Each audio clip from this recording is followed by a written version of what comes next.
Shane, welcome to the Salon Owners Collective podcast. Very pleased to have you here. Here we are. We're doing it. Welcome.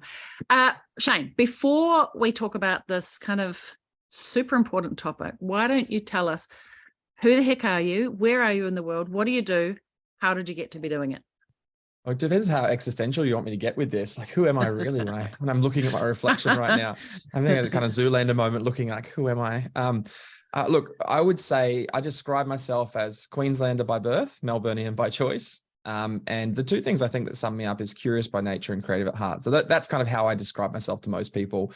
But I'm in Melbourne right now. And I guess what I do is I spend most of my life writing about leadership, culture, and communication. And then I take some of those concepts and ideas and I speak on stages around the world, and I train teams and I help teams to be able to build remarkable leadership and culture within their organization. Love this. Give us a bit of a bird's eye view. What would a typical week for you look like? Oh gosh, I'm starting to wonder whether there even is such a thing as a typical week that exists in my life. But look, I mean, most days I would say from Tuesdays to Thursdays, I spend my time in organizations and I work with teams. So it could be a workshop where we're talking about culture and how to build a culture within their team. It could be coaching leaders on, public speaking or training, or it could be working with them to develop their strengths within their team. And then Mondays, I tend to spend a little bit more time writing and getting a lot of my content developed. And then I take Fridays, well, most Fridays off. I try to do a 4-day work week, which I heard from someone who I was doing an interview a year ago, that they implemented a 4-day work week. And I came home and I said to my wife, I'd love to do something like that. And she looked at me like I was an idiot. She was like, you work for yourself. You can make that decision. And so as best as I can, I try to do a 4-day work week, but I don't know, sometimes work creeps in on a Friday. Yeah. All right. I love that. Okay, well, let's talk a little bit about what the heck is culture anyway? I feel like as a salon owner, we start out on our own and really our focus is serve the client. And then somewhere along the way, we add a team member or 2 or 3. And before we know it, we're leading a team, intentionally or otherwise, and we've built a culture around ourselves without really realizing, and sometimes can wake up and think, how the heck did we get here? The wheels are falling off. I don't really know what's going on. And so I would love to kind of identify what even is culture in the first place. We talk about must have a good culture, must have a good team environment. Maybe you can speak to that. Yeah, it's a really good place for us to start the conversation. I remember, so when I first moved to Melbourne, I've been in Melbourne for 13 years now. When I first moved to Melbourne, it's a funny story because I ended up going to a hairdresser and seeing one hairdresser, and I basically said to him, I'm one of the most loyal customers that you'll ever experience. And then he fled the country, which I don't exactly know what happened. And so I was loyal, but he left. And I happened to stumble across, a barber that was close by my house. And we sat down, we had a conversation. I said to her, I'm going to be one of the most loyal customers in your life. All I ask is that when I come in, just don't ask me what I want to do with my hair, because I have no idea. And I trust that you're the expert in this. And she was working within a barbershop at the time. And we've been together now for nearly 11 years. And so I legitimately kept my promise. I'm one of the most loyal customers. But one of the things I've experienced, I've watched her go from working within a shop to now having a team of people.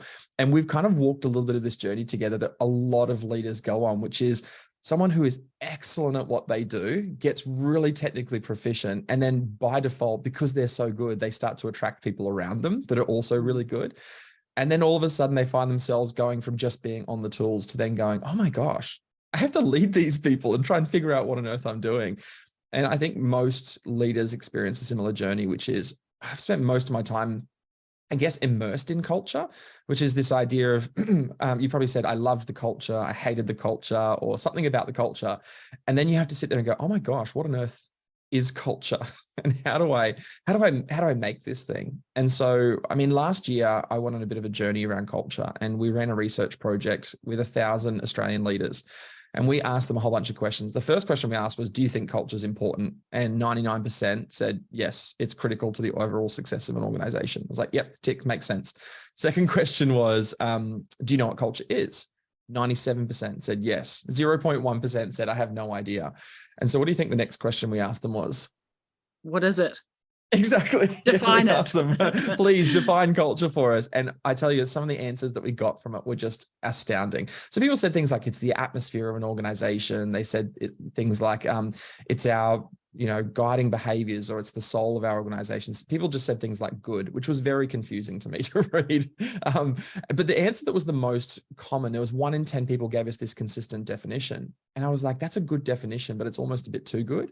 And I looked up online and I just quickly typed define organizational culture into Google, and it was the #1 definition that came up. And I think what it led us to understand was that culture is really easy to describe and talk about, but it's really, really hard to define. And so what we did is we helped people understand, like, what are the elements that culture has in common? Because if we know what they are, then at least we're on this kind of common language of what culture is. I mean, if I was to get you to kind of reflect on your experience of how would you kind of define culture, or how would you kind of explain culture to somebody else? I think from a team member's point of view, feeling a sense of belonging, feeling safe and secure, feeling like there's some consistency around, like I know what to expect and it aligns with me as a human. I feel like I guess that's part of the belonging. If you're in a culture Yeah. that you are happy in. Yeah, I mean, I love that. And I mean, so that you ticked off so many beautiful elements of what culture embodies, and the impact of what that looks like for people in an organization. And the 4 things that we found culture had in common, there were 54 academic definitions of culture, and they were all slightly different, but they all had some things in common. These were the 4 they had in common. #1, every definition of culture always refers to something that is collective. And what it means is that if you have a team, you have a culture, whether you've done something about it or not. And I often talk about, it's like you can have culture by choice, which is something that we've designed, or it's culture by chance, which is it just happens to be a good culture because we've got really good people around us. So for people listening, like, if you have a team of people, you have a culture, good or bad or anything in between. The second thing that culture had in common was that it always referred to something which was a bit unseen. So there were these elements of like values and beliefs and assumptions and meanings that you couldn't touch or feel, but they were influencing culture, almost like an iceberg, that stuff below the water. The third thing is that culture always referred to something that was observable. So it said things like behaviors and practices and systems and patterns, all of those things that you could touch and feel within an organization. And the last thing is that culture always referred to something which was learned. So we learn it from the people around us. So even though there's no universal definition of culture, there's one thing I think we can understand about culture, and that is when people show up into a team environment, they're looking around and learning from everybody on the team, and especially you as the leader. They're learning from you. And how do they learn? They look at what you do. They look at your behaviors. They look at your systems. They look at your practices. They look at all the things that are taking place. And they take that information and they try to interpret what they can't see, which is, what do you value? What do you believe? What's meaningful here? And they want to change their behavior so that they can do exactly what you just said. I want to belong in this organization, and I want to belong in that collective environment. So that's the system and the practice and pattern that's taking place every day in every organization, wherever a group of people are. And we kind of call that culture. Yeah. So then the next step is to define what is our culture, because I'm sure, like, this is unique to everybody. And to your point, we want to be intentional about the choices that we're making, rather than just by default ending up just because we're reactive situations or we haven't really thought about it deeply. So how then, if we've sort of defined, now we know what it is externally, from the outside, how do we define what it is, or what we want it to be? Yeah, such a good question. One of my friends wrote a book. Her name's Fiona Robertson, and she called it The Rules of Belonging, which I think is really nice because it kind of lines up a lot with what you were saying before. Like, culture is our rules of belonging. They're our rules that enable, like, what does it take to belong on this team? And I think you probably have experiences with the people you work with. I see it all the time. We kind of spend most of our career like looking for a place to belong. And how do we fit in with an organization? But then as a leader, you actually create a team where people want to belong to. And so I guess a part of that initial conversation that you have to have with yourself as a leader is, what kind of team do I want to be creating? Like, what kind of space do I want to foster that people can want to belong to? And so we often kind of have this spectrum of healthy and toxic culture. That's typically the language that people use around that. And I kind of see it a bit of a different way. I think we have healthy and toxic behaviors. Maybe it's not always the same when it comes to healthy and toxic culture. And the reason why I say that is you could take something that, like if we take Salon Owners as an example, that might be perfectly healthy in that culture. But then if we take that and put that into in the medical field or education or somewhere else, or let's take something from the military and let's put that into kind of the salon industry and go, oh my gosh, those are two very different cultures. And so when we say like creating culture by choice, as a leader, you get so much freedom to design, well, what is the culture that we want? And that's going to look different to even some of our competitors. It's going to look different to people who are in the same business as us.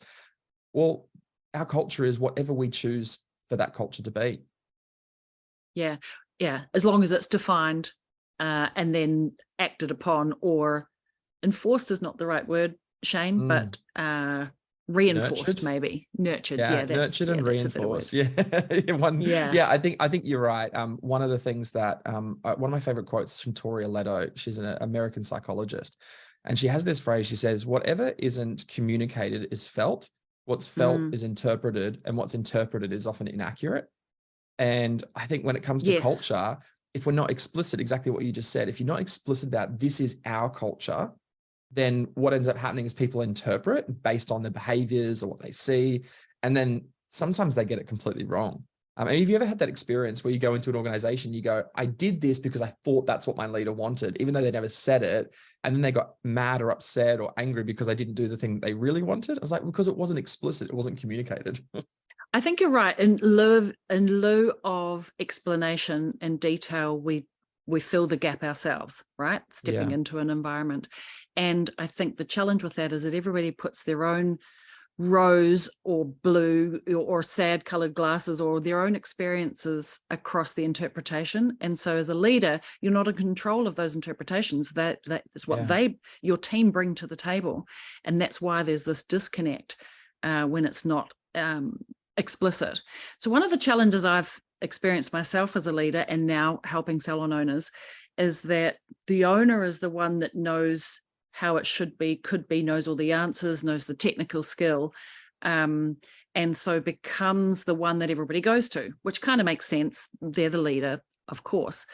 But what happens when they're the go-to all the time and the one that has the answers is that everybody now is dependent upon them. And I see this happen somewhere in the 4 to 8 team members as an owner is growing their business. Suddenly they're like the man in the middle of the road when the traffic lights are out and they've got the white gloves and they're going like this, directing traffic, and it's exhausting. And there's no space to really do a good job. So what are your thoughts around how do we move away from I'm solving all of the problems for the people, or I'm telling people what to do, nobody's taking initiative here, because that's not a nice culture for the leader to be leading.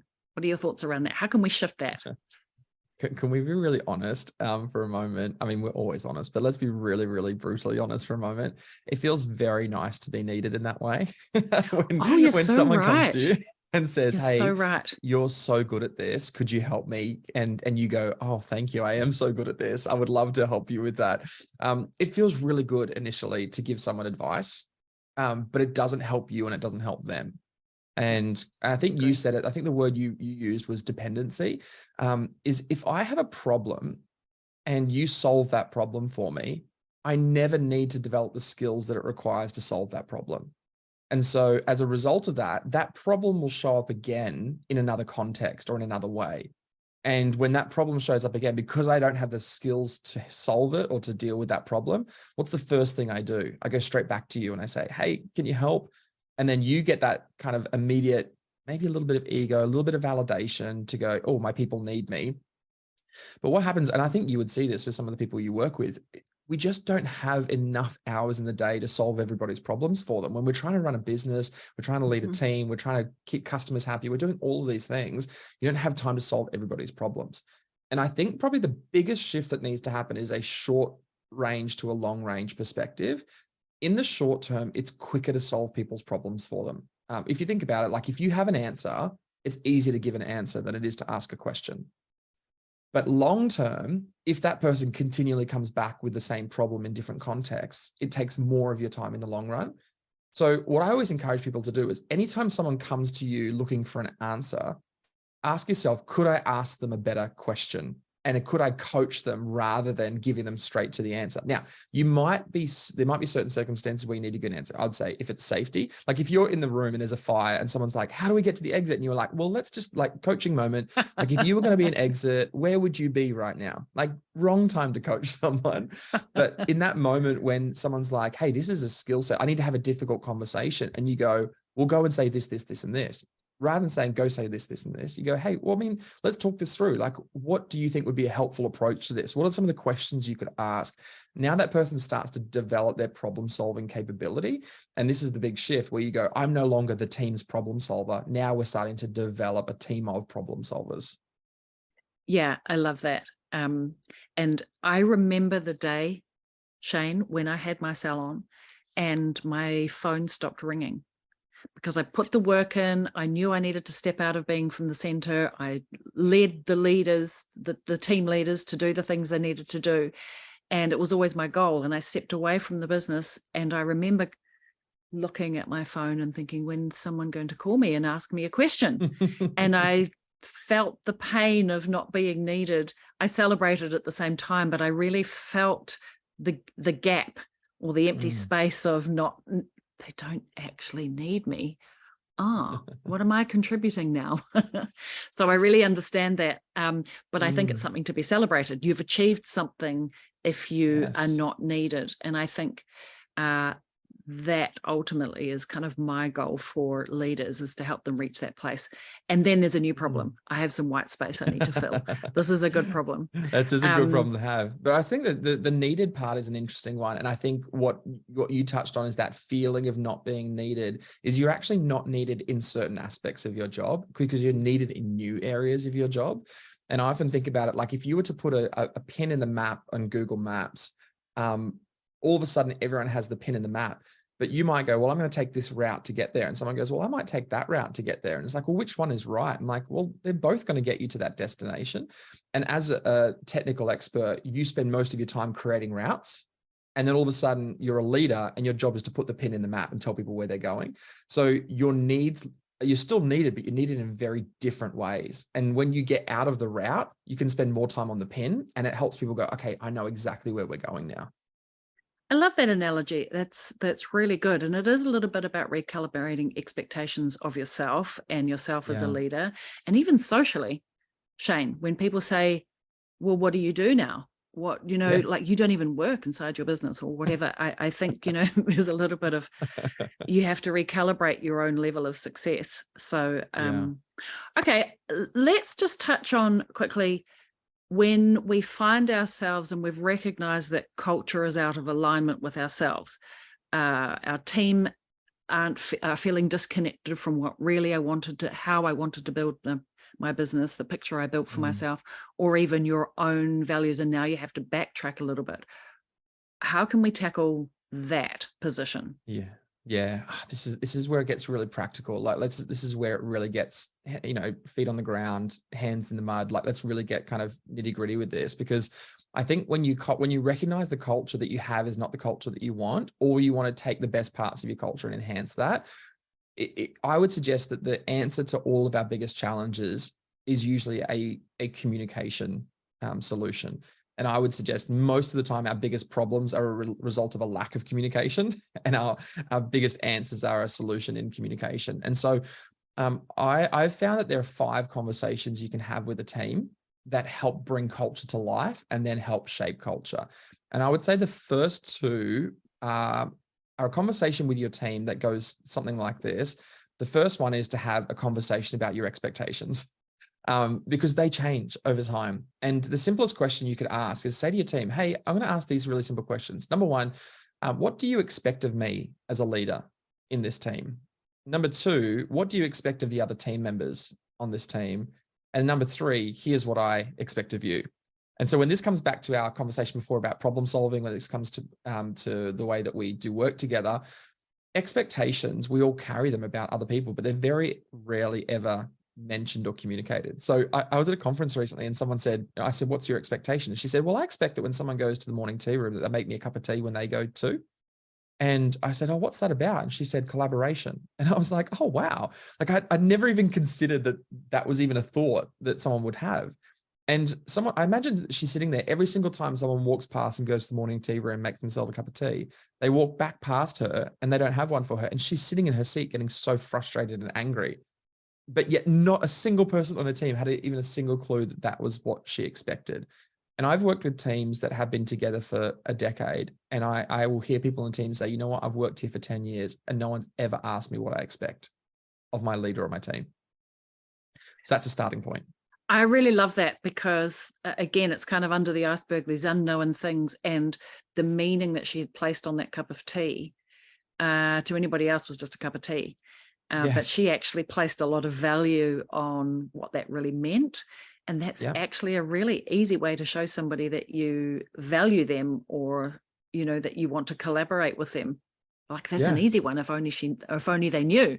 If only they knew. Yeah. I mean, when we kind of start to make our expectations explicit, it allows us to do one of two things. It allows us to say, oh my gosh, I expect that too. And you start to identify common themes in your culture. So you might say, everyone's like, you know what, we expect that when, you know, when a person is struggling to kind of keep up with the workload, that other people would chip in and help out, and that we would have each other's back. And as soon as you say that out loud, they go, yeah, I expect that too. And all of a sudden you find this commonality in language and you go, yes. Or the other thing happens, which is someone says something, everyone goes, that is such an unrealistic and unfair expectation. You know, your boss says, I expect you to be here at 7 a.m, but we're going to not going to pay you until 9. And you're like, oh, hang on a minute. Let's actually talk that through. And by having just that one conversation, you immediately find commonality, and you find ways to reframe the unhelpful expectations within your team. A good example, someone said this to me recently, like when you're a leader of a team, you do things that your team don't see. And you make these interpretations because you don't see them. And you go, my team leader hasn't spent any time with me in the last week, and they don't care about me. They don't prioritize me, but they don't see that you're dealing with all of these ER issues. They don't see that you're dealing with all these supplier issues. They don't see the stuff that you're dealing with. And there's that distance. And so, when you have this conversation about expectations, you go, well, I expect that you would be checking in with me daily. And you go, well, actually, can we talk that through? Because I don't know if we've got the capacity to do what you're expecting of me, which allows us to either change your expectations, or you go, actually, maybe this is not the right place for me.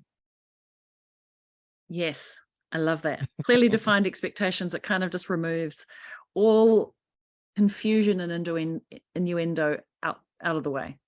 All right. I know there's 5. Why don't you give us one more? Yes. And what would that be? I would say beyond that, it's finding ways to take those expectations, find the common themes that exist within those, and identify 3 or 4. So you might say, in our team, we had this team together, we identified a set of core expectations, and we went, you know what we really care about? We care about the way that we treat each other in terms of the way that we respect one another. We really, really care about the way that we support, and we really care about transparency. So it might just be respect, support, and transparency, the 3 things that are most important to our culture right now. The next question I would say is, what on earth does that mean? And what does that look like in practice? And for me, that's a clarification conversation. So you just say to your team, okay, if we were to commit to 3 or 4 observable, explicit behaviors as a team over the next 3 to 6 months, that would help create a more respectful, transparent, and supportive environment and culture, what does that look like? And the whole purpose behind this is making sure that your team can work together towards the same thing, doing the same actions and activities. Because if I said to you, go out and be respectful today, you might have 10 people do 100 different things. But if we said we want to create a more supportive culture, and you had 5 people doing 3 things consistently, I tell you what, that would move the needle on the culture in your organization. Yeah, for sure. And knowing what success looks like in different environments, like how do we do that with our client service? How do we do that with each other as a team? How do we do that when we're talking about the brand out in the rest of the world? Getting really explicit and detailed in different situations. Yeah. It gives them exactly the pathway to success, right? Yes. It helps us put our collective effort behind a small number of things that will help shift the culture. I think that's a good sort of business principle in any case, right? I think often as a business owner, we think must solve all problems, all things must be perfect, and we bite off too much and try to be all things at all times, which is actually pretty unrealistic. What you're saying Yeah. instead is just choose 3, the top most important ones, and do them really well, and kind of Yeah. the rest will fall into place. Yeah, you can do it all. You just can't do it all at the same time. So Agree. I definitely think these things come together, and you don't have to say, well, we're not going to focus on this aspect of our culture. You can, you just can't do it all at once. So I would say pick 3 things that are most important to your culture right now that your team have collective buy-in for. Put your effort behind it. And in 6 months, go, hey, have we shifted the culture around this? And if we have, let's pick something else. I go, okay, great. Right now, we really need to focus on the way we support one another. Okay, let's really get our expectations on the table about support, and let's talk about what those behaviors look like. And if we get those behaviors into really kind of concrete behaviors that we can do one of 2 things: celebrate when we see, or confront when they're misaligned, we can catch people doing something right, and we can catch people doing something wrong. And those 2 things are going to help shape that culture by design. Yeah, I love it. Now, Shane, you're a business owner. What is a quote or a mantra or something that keeps you on the straight and narrow, focused and aligned? Gosh, you know what? It's going to sound really quite confronting, but I think it's really important. One of my favorite quotes or mantras is this idea that it's by Todd Gurnett and Steve Gurnett and Todd Whitaker, and they said the culture of any organization is determined by the worst behavior that the leader is willing to tolerate. And that always sticks with me, which is, if you've got behaviors in your organization or your team that are not helping you build the culture you want, by ignoring them and overlooking them, you're basically saying to people, this is okay. This is our culture. Yeah, that's a harsh and confronting truth for Yes, sure. yes. All right. I know that this conversation is going to spark some fresh thinking. What is a book, a podcast, a resource, something that you've had your hands on recently that you think all salon owners need to get their hands on? What can you suggest? Look, there's one book that's an absolute go-to recommendation for me, and it's called Super Thinking, and it's by Gabriel Weinberg and Lauren McCann. And the reason why I love it is it's a book full of mental models. It's basically a book that helps you to kind of create and think through a whole series of mental models. I would suggest every leader needs a repertoire of mental models that they can lean on to help them navigate, whether it's culture, leadership, business, coaching, entrepreneurship. They need mental models to lean on because they just help us to make decisions better and faster. So get hold of that one. I think that's a good one. All right. I'll make sure we have a link to that in the show notes of this episode. Shane, you have a book. Maybe you want to mention that now too. I do. It's a book called Let's Talk Culture, the conversations you need to create the team you want. And I wrote it for people to find a pragmatic way to approach culture, because culture can feel so fluffy and abstract and unknown. And what I do is I help people understand what on earth is culture and what are the conversations that will help us shape culture. And so it's full of, I guess, practical guides and a facilitated guide with questions that you can ask of your team to create culture. Amazing. We shall definitely put that in the show notes. I want you to get your hands on it. I'm going to do the same for myself. All right. I feel like we've identified like what the heck is culture, and we've defined that as something tangible that we can take back into the business. We've talked about not being in the center of the business and how we can make people a little bit more self-sufficient and get the white gloves off. And also some steps when we feel like we're out of alignment, how we can get back in a couple of starting places for that. So I think this has been a super useful, tactical, practical podcast episode. I appreciate it. Where can we find you and stalk you, Shane? Stalk me anywhere. Shane M for Michael Haddon. Shane M Haddon is pretty much where I hang out in every social media platform. So you'll find me anywhere. And that's the same, shanemhaddon.com. So search Shane M Haddon, you'll find me somewhere. Depends on what kind of side of me. If you want my more professional side, it's LinkedIn. You want my a bit more casual side, it's Instagram. If you really don't want to anything related to that at all, you can find me on TikTok. But definitely don't follow me on TikTok. I don't really hang out there. It's definitely not a professional side of me. I love it. All right. Look, I really appreciate today's conversation. It's been super valuable. It's been great to have you. It's been such a privilege. Thank you so much for inviting me.